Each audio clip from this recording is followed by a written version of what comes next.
I'm Frank Proto, professional chef and culinary instructor, and today I'm gonna show you how to make my favorite holiday cookie, a Dutch cocoa cookie. We're talking chewy center, crispy edges, chocolatey goodness in one little cookie. This is Holiday Cookies 101. There's a lot of reasons why I love this cookie. They're easy to make. They taste great. They last for a long time, so they're great for gifting if you want to gift for the holidays. I like to get them as a gift. Please make these cookies and send them to me. Lots of them. All this talk about sweets is making me hungry. Let's bake some cookies. First thing we want to do is put our butter and our sugar in the mixer. Put the mixer down, make sure it's locked. Do not turn the mixer on full blast right now. We want to start low and then go high so that we can really whip our butter up and get some air into it and break those sugar crystals down.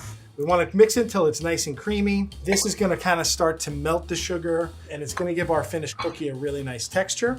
Take a second here to scrape your sides down and your bottom down, just in case there's butter or sugar that is not incorporated, and then we go for a little longer. Once you start seeing it get lighter and fluffier, again, you scrape down the sides one more time. So I have a measuring cup here. I have my eggs and vanilla.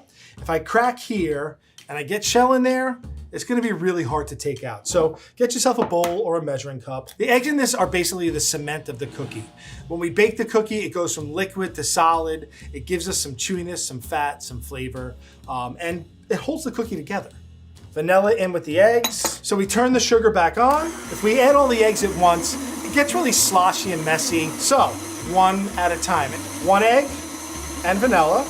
Once the egg is incorporated, I can add the other egg. And you can see it's coming together, it's getting nice and creamy. I stop it and I scrape my sides down again because there's some butter and sugar that's stuck to the side the eggs aren't mixed in with. It's really crucial that we scrape the sides down. I don't want to have a pocket of butter or a pocket of sugar that hasn't been blended well. You need to mix this really well. Now that our wet ingredients are mixed together, I can start with the dry, all-purpose flour.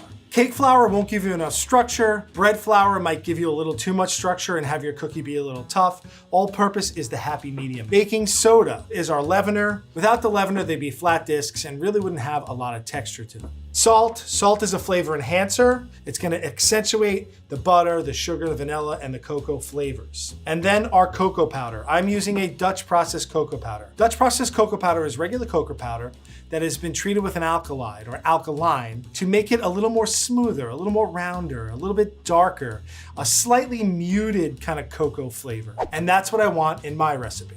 Get a whisk, just whisk it together. Make sure you mix it really well so everything's incorporated. If there's any lumps, just break them up with your whisk. Wet ingredients are done, dry ingredients are done. This cookie recipe is not fussy, it's easy and simple, and you basically just get to dump everything in. Do not turn this on all the way. So what I like to do is just pulse the switch until it gets incorporated. Otherwise, you're gonna get a big cloud of flour and cocoa in your face. I'm gonna stop, I'm gonna scrape down my sides once again. People worry about over mixing. And there's so much butter and sugar and like egg in this cookie, it's really hard to overmix, right? It's just like I said, it's not fussy and it's really simple and basic. Scrape your sides down and mix. And that's it, my dough is done. I know my dough is done because if you take it off of the machine, there's no dry flour on the bottom. It's really mixed well, and there's no like spots of butter or sugar. Everything is nice and chocolatey brown. So we get in there, get everything off of your paddle. This cookie dough has a really nice, dark, rich color. You can smell the chocolate now, and it's gonna be even better once we put it in the oven. You see how quick and easy that was? We just put together a few simple ingredients. Now we get to put them on a sheet tray and bake them. One final touch for these Dutch cocoa cookies is that we're gonna roll them in sugar. I have a disher or an ice cream scoop that some people call it. This is 1.5 tablespoons. I like my cookies a little on the large side. And what this does for us is it gives us a uniform size of cookie. You can use a tablespoon measure, that's great, but your cookies are gonna be all different sizes. So I go into the bowl, I pack it in there, and I scrape it on the side.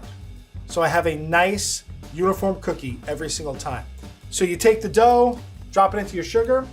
Not only is dipping in the sugar gonna make it taste great, it also gives it a little more crunch on the outside, and I like that. It looks good, it tastes good, and that's what I want. So roll them in the sugar. I'm gonna do 3 across, Space them out properly so they don't run into each other, and we'll do 4 down, so 12 cookies per tray. Another thing I love about this recipe is you do not need to refrigerate this. Yes, you can scoop them and freeze them. If you're gonna do that, don't dip them in the sugar until right before you put them in the oven. Scoop them plain, let them freeze, put them in a Ziploc bag, and then put them in the sugar right before you bake. But the fringe benefit of these is you can make the dough, scoop it, and bake it in the same day. These cookies are looking great already. It's time to get them in the oven.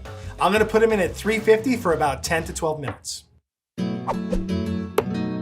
The cookies have come out of the oven and they've cooled completely. We want them to cool down all the way. Let's give one a taste, and you can see the texture is nice and fudgy on the inside.